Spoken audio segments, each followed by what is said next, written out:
event. I'm Susana Mourato, I'm Vice President for Research here at the LSE, and I've been following closely the Transition Pathway Initiative since its early days when we started a collaboration with LSE's Graduate Research Institute. I'm also a Professor of Environmental Economics here at LSE, and so TPI's mission really deeply aligns with my own personal and professional interests. When TPI was launched in 2018, Professor Simon Deeds and his small research team at the time developed pioneering interdisciplinary methods to assess corporate climate action, drawing on a vast range of disciplines from accounting, energy, economics, environmental studies, management and finance. At that time, the team comprised only a handful of analysts, and it's been a success story since then. That same year, TPI won the Finance for the Future Award from the Institute of Chartered Accountants in England and Wales. Then in 2020, 2 years later, TPI won the Assessment Tool of the Year at the Sustainable Investment Awards. TPI also contributed to a very highly rated impact case study that LSE submitted to the Research Excellence Framework in 2021. The REF, the Research Excellence Framework, is a UK system to assess excellence in university and looks at research and impact. And TPI contributed to an impact case study that was highly rated by the reviewers. Just over 2 years ago, I joined the inauguration of the TPI Centre, a new research centre here at LSE, and the centre was created with the goal of scaling up TPI research and broaden the coverage of the world's largest high-emitting entities on their progress towards net carbon, a low-carbon economy. The TPI Centre's research work is fully aligned with LSE's core mission of producing social science research for the betterment of society. It is also deeply in line with our research strategy, where we try to deepen and broaden our real-world impact with collaboration with our non-academic partners. When the first TPI State of Transition report was published back in 2018, its analysis was based only on 105 companies in 3 high-emitting sectors. Fast forward to the present day, the new report that we are launching today is based on the assessment results of over 1,000 companies in 17 sectors in the management quality criteria, and in terms of carbon performance, it covers 410 companies in 11 sectors. So it has been a very, very substantial scaling up of activity in a very short period of time. And as of last year, TPI also broadened the scope of its analysis and started covering banks, 26 banks, and sovereigns, 25 sovereigns, based on 2 new methodologies that were developed to assess the climate ambition of these different entities. In June this year, the LSE TPI Centre's Net Zero Banking Assessment Framework won another award, the Environmental Finance ESG Tool of the Year, in the 2024 Sustainable Investment Awards. So this is another acknowledgement and another accolade for LSE's research excellence and a recognition of its strong collaboration with the investor community, of which TPI is a great example. Needless to say that we are very proud of these achievements, and TPI is really a jewel of the crown in LSE and its collaboration with its partners. You will hear shortly about the use of TPI outputs by investors directly from David Russell of the TPI Limited Board Chair, and also from the experience of our esteemed panelists. They will discuss the practical implications of independent and rigorous research of the LSE TPI Centre and how it has real-world impact. Let me conclude with a brief look ahead. The LSE TPI Centre is entering a new exciting phase. The Centre's strategic goal is to become the go-to source for financial institutions on methods and data for the net zero transition. Because of its coverage on corporates, banks and sovereign entities, it is in a unique position to produce research that can draw insights from these 3 different but complementary market segments and develop a whole economic integrated analysis approach. Importantly, the Centre has also started exploring the use of artificial intelligence applications, and I'm very excited to see where this goes. Some of these applications have supported the analysis of the latest State of Transition report. And this testing of AI tools is yielding some preliminary encouraging results. It contributes to TPI's reputation for a producing cutting-edge research in the net zero ecosystem. Finally, the Centre is also working on an outreach campaign that will enable the financial institutions to better understand the methodologies, the assessment methods used, and also the results produced. Of course, this is no easy task. What started with 9 people back in 2022 when the Centre was created has now grown to a 27-strong team at the Centre, led by Carmen Muso as the Centre's Executive Director and Simon Deeds as the Centre's Research Director. So now I would like to take a moment to ask the whole LSE TPI Centre team to stand up, please. I know some of you might be outside, but if you're in the room, could you please stand up, all of the team at LSE TPI.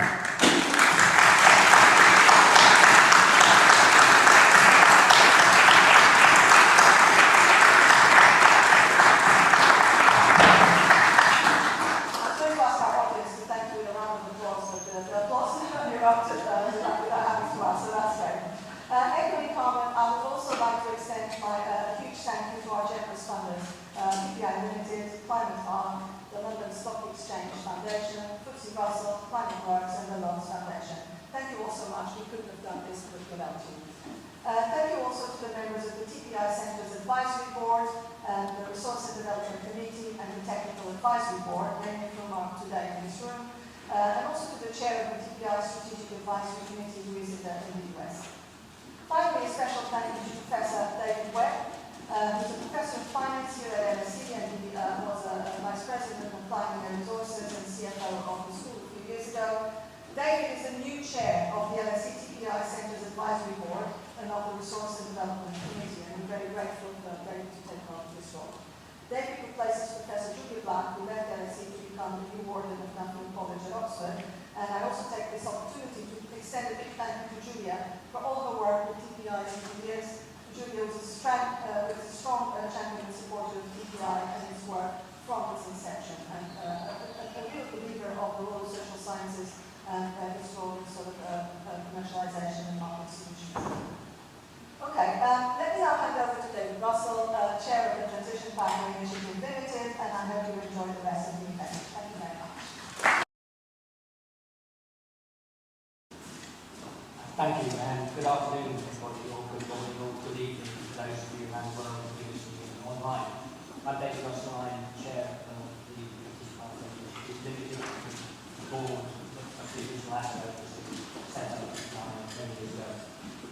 It's great to be here at the Council of Economics. I do spend quite a lot of my time here with the team, usually knocking on the door of their door, trying to get in passing through. So it's great to be here to speak to you and that's also around the world.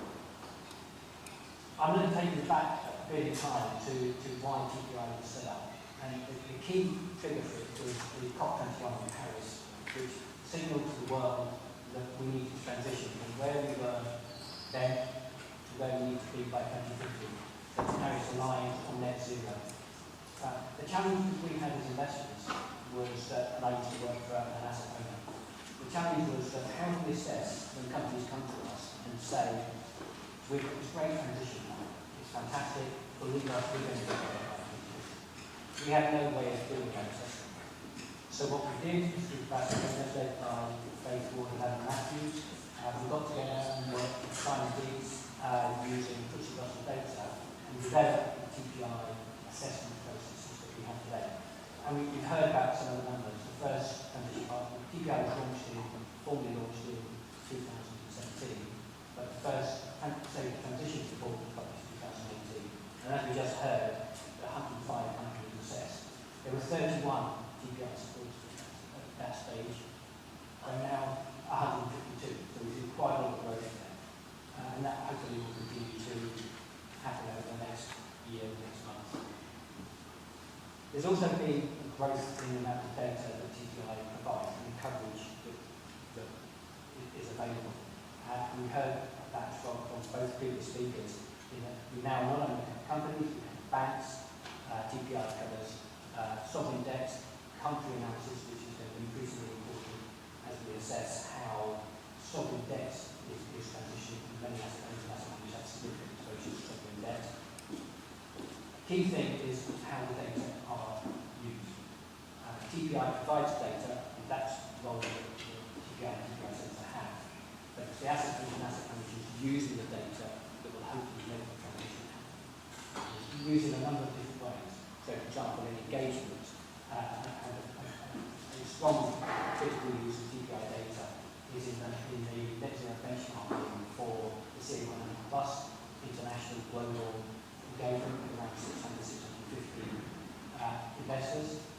There have been some funds dropping out of that, but it's still a major international group of investors engaging with the high-rating sectors of companies around the world.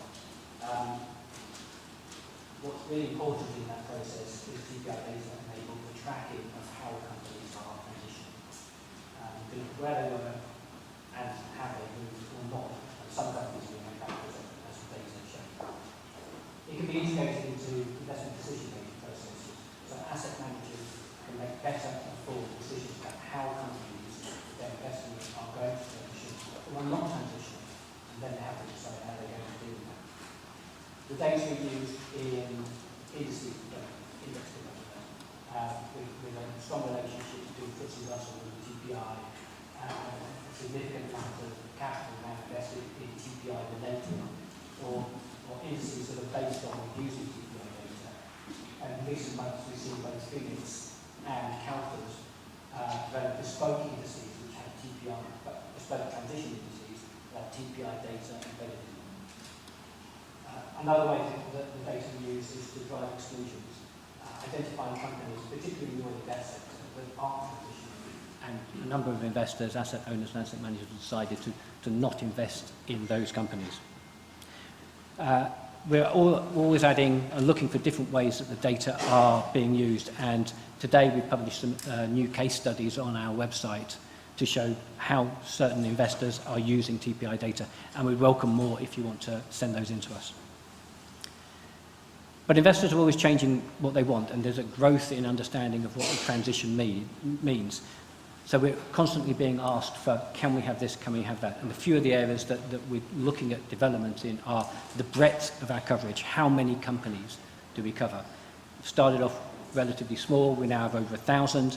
That's going to go to 2,000 relatively soon, and then into the future that's going to be many thousands. So covering the broad indices that investors use.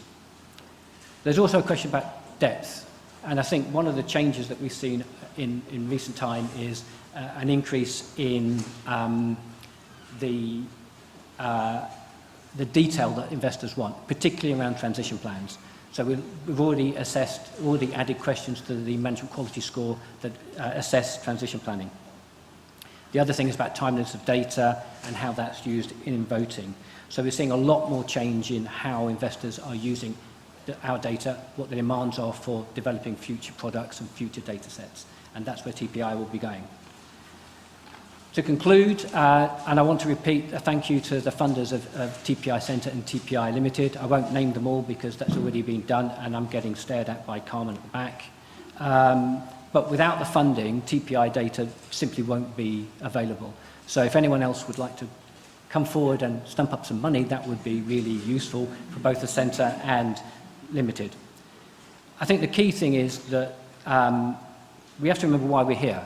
We're here to stop climate change happening, because that's in the best interest of long-term investors. Scenario analysis, climate scenario analysis has its issues, but the analysis tends to show that investors will not have the money they need to pay their pensions for their members if climate change isn't addressed. And that's what TPI data does. It feeds into the work that investors have in terms of addressing climate change. It's not TPI's job to do that, it's the investor's job. So please use the data as much as possible. That's the key point. And thank you for your attention this afternoon, and I hope the rest of the afternoon goes well for you and for everyone else who's going to be speaking. And I'm going to hand over to Stephanie Maier, who is in her second week at FTSE Russell.